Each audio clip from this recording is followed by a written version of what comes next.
The basics are what are going to take you to the championship. So in this video, we're going to go over basic movements that get you massive results, beginning with my all-time favorite, the kettlebell swing.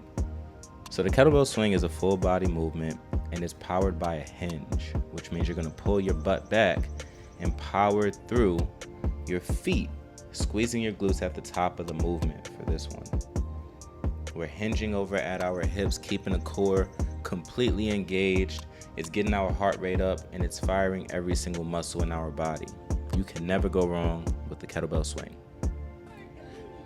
We're gonna roll right into goblet lunges. So notice how we're holding that kettlebell like it's a goblet as we step back into our lunges.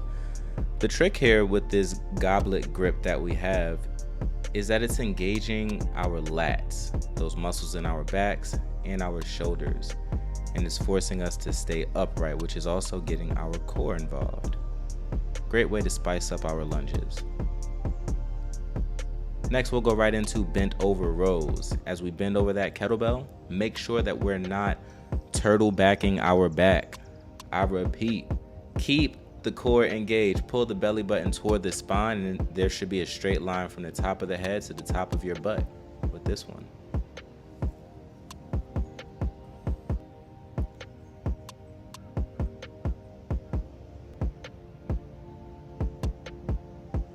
As we make our way into the thruster, I want to let it be known we can hold the kettlebell in this rack position, like so, or we can switch it into a goblet position. It's totally your prerogative, but for the sake of the video, I'll be doing it in this rack position.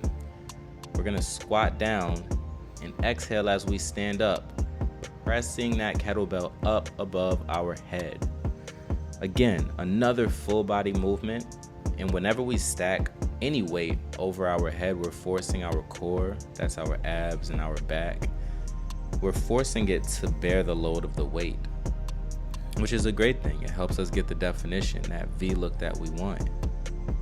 And once again, the grip here really doesn't matter. You can do it in that rack position, or you can hold it like a goblet. Now this next movement is the clean and press. So check me out how we're holding it in that rack position right at my chest. You don't want to come up and bring that kettlebell outside of your shoulder. We don't want that. That's how you injure your rotator cuff, fuck your elbow up. We don't want that. And we also don't want to hit ourselves in the chest with the kettlebell. So uppercut through that kettlebell, get it into the rack position, and press up above the head. The clean and press is working our shoulder. It's also working the obliques. So you get that nice look in your abs from the side. And it's powered by your legs. You have to press through the forefront of your feet to give the bell the air that it needs. So once again, we got ourselves another full body movement.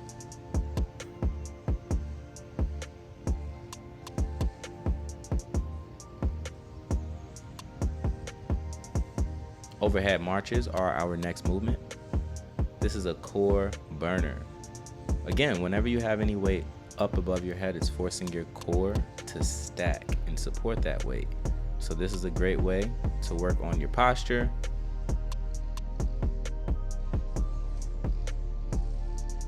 And get the lower abs firing too. We want to get those lower abs firing. We're lifting that knee up with the lower abs. We're not just gonna knee the air.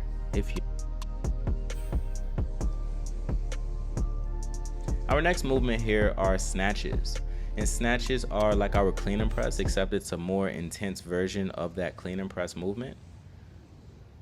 Another movement that we're powering through our legs. Powering through the forefront of the legs means that you're gonna get great glutes, getting rid of all the lower body fat.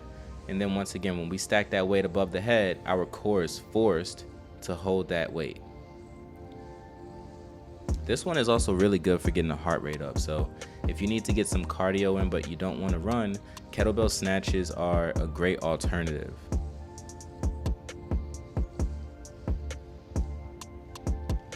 Sumo deadlifts are awesome. This is working the outside of the glutes and really building that wide base for us.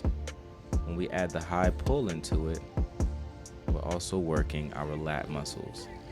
And we're working these lat muscles in a way that forces them not only to fire but stabilize at the top of the movement. That's why we're peeking through the window of the kettlebell. Make sure that the toes are pointed outside of your body. That's what makes the sumo the sumo. And last but not least, one of my all-time favorite ab workouts is the Russian twist. Now, modification for this one, you can do it with your heels on the ground. The reason I love the Russian twist so much is because it strengthens our body's rotational muscles. Because we do a whole lot of rotating in the real world, this movement is a great simulation and also allows us to build adequate strength in our core region.